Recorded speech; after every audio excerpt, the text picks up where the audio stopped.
आखिरकार ओटीआर है क्या? क्या ओटीआर के बिना हम यूपीपीसीएस या यूपीपीएससी का फॉर्म भर सकते हैं?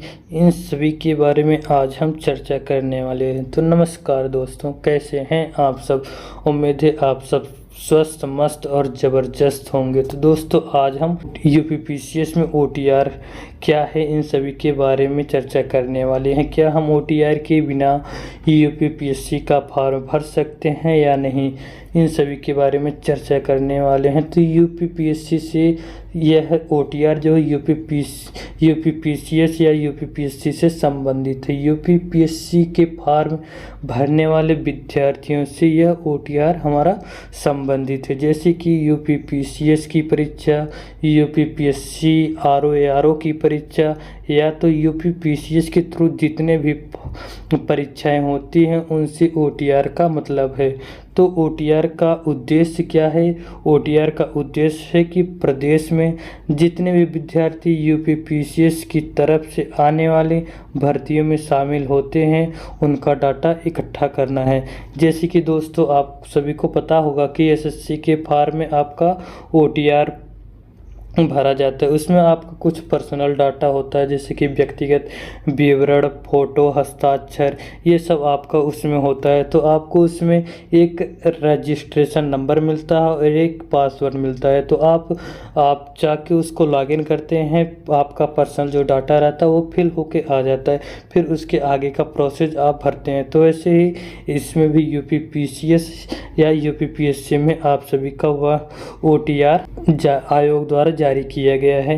तो इसमें देख सकते हैं आप, कार्यालय लोक सेवा आयोग उत्तर प्रदेश द्वारा दिनांक प्रयागराज 28 जून 2023 में यह जारी किया गया। तो आप इधर देख सकते हैं, उत्तर प्रदेश लोक सेवा आयोग द्वारा अभ्यर्थियों के व्यापक हित में चयन हेतु आवेदन करने की प्रक्रिया को सुविधाजनक, सरल, सुगम बनाने की दृष्टि से एकल अवसरी पंजीकरण ओटीआर की सुविधा प्रदान की गई है।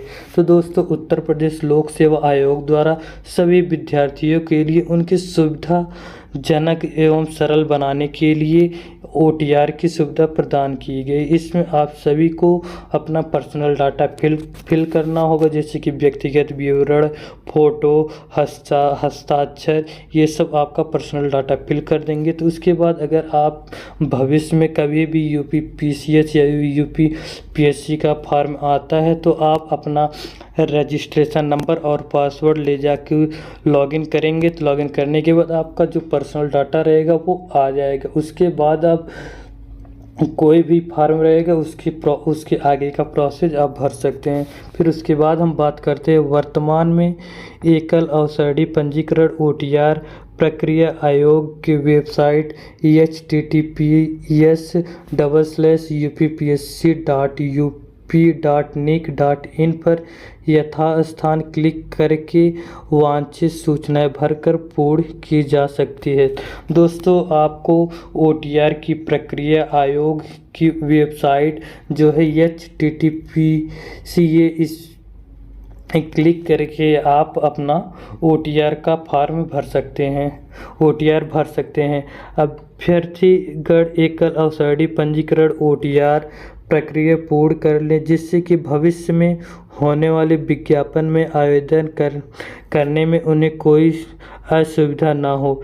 एक बार ओटीआर पंजीकरण हो जाने के बाद उसमें अधिकतम 3 बार पुनः आप संशोधन किया जा सकता है। दोस्तों, इसमें आप देख सकते हैं कि अभ्यर्थीगण एकल अवसरी पंजीकरण ओटीआर प्रक्रिया पूर्ण कर लें, जिससे भविष्य में होने वाले विज्ञापन में आवेदन करने में उन्हें कोई असुविधा न हो। कि जिससे अगर आप एक बार अपना ओटीआर पंजीकरण कर लेते हैं फिर बाद में आपको उसमें कोई असुविधा नहीं होगी। एक बार ओटीआर पंजीकरण हो जाने के बाद उसमें अधिकतम आप 3 बार पुनः संशोधन आप का किया जा सकता है। अगर एक बार अपना OTR पंजीकृत कर देते हैं, अगर उसमें कोई त्रुटि आ जाती है तो आप उसे सिर्फ 3 बार ही उसका संशोधन कर सकते हैं। इसका संशोधन जो है, अगर एक बार कर दिए तो उसमें अगर कोई त्रुटि आ गई तो आप 24 घंटे के बाद ही उसमें अपना संशोधन कर सकते हैं। फिर OTR प्रक्रिया अविलंब पूर्ण कर अभ्यर्थी को OTR पंजीकरण संख्या प्राप्त करना अनिवार्य है, अन्यथा आवेदन न कर पाने की स्थिति में अभ्यर्थी स्वतः अपना जिम्मेदार होगा। तो आप OTR प्रक्रिया अविलंब पूर्ण कर अभ्यर्थी OTR पंजीकरण और अपना पासवर्ड प्राप्त कर लें, अन्यथा आपका आवेदन न कर पाने पर आप स्वतः उसका जिम्मेदार होंगे। फिर वर्तमान में वह समस्त ऑनलाइन आवेदनों हेतु OTR व्यवस्था अनिवार्य रूप से लागू है। कोई भी अभ्यर्थी किसी विज्ञापन के सापेक्ष बिना OTR के आवेदन नहीं कर सकता है। अतः अभ्यर्थी इस क्रम में वर्तमान विज्ञापनों के साथ साथ भविष्य में जारी होने वाले विज्ञापन के अंतर्गत ऑनलाइन आवेदन हेतु OTR वन टाइम रजिस्ट्रेशन कर लें, जिससे कि अभ्यर्थी को समस्त विज्ञापनों के संदर्भ में प्रक्रिया के अनुपालन में सुगमता होगी। वर्तमान में समस्त ऑनलाइन आवेदन हो तो OTR व्यवस्था अनिवार्य रूप से लागू हो गया। तो दोस्तों, आप सभी को पता होगा कि SSC का जो फॉर्म है उसमें भी OTR लागू है। तो उसमें भी आप अपना पर्सनल डाटा जो कि सेव करके रखे रहते हैं उसका एक रजिस्ट्रेशन नंबर आता है और पासवर्ड रहता है। तो अगर कोई भी फॉर्म आता है तो आप अपना रजिस्ट्रेशन नंबर और पासवर्ड डालते हैं तो आपका जो पर्सनल डाटा रहता है वो फिल होके आ जाता है। फिर उसके आगे का प्रोसेस हम भरते हैं। अब फिर उसके बाद कोई भी अभ्यर्थी किसी विज्ञापन के सापेक्ष बिना OTR के आवेदन नहीं कर सकता।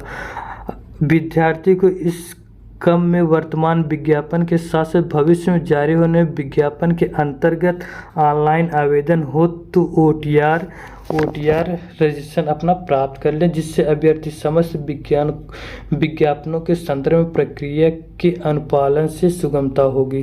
तो दोस्तों, आप सभी को उम्मीद है आप सभी को ये बात समझ में आई होगी। तो अगर आपको UPPSC RO का फॉर्म डालना है तो आप सभी को OTR फॉर्म फिल कर लेना होगा, उसका रजिस्ट्रेशन नंबर और पासवर्ड प्राप्त कर लें, जिससे कि आपका RO का फॉर्म आने वाला है, लगभग अगस्त महीने में आ सकती है। धन्यवाद।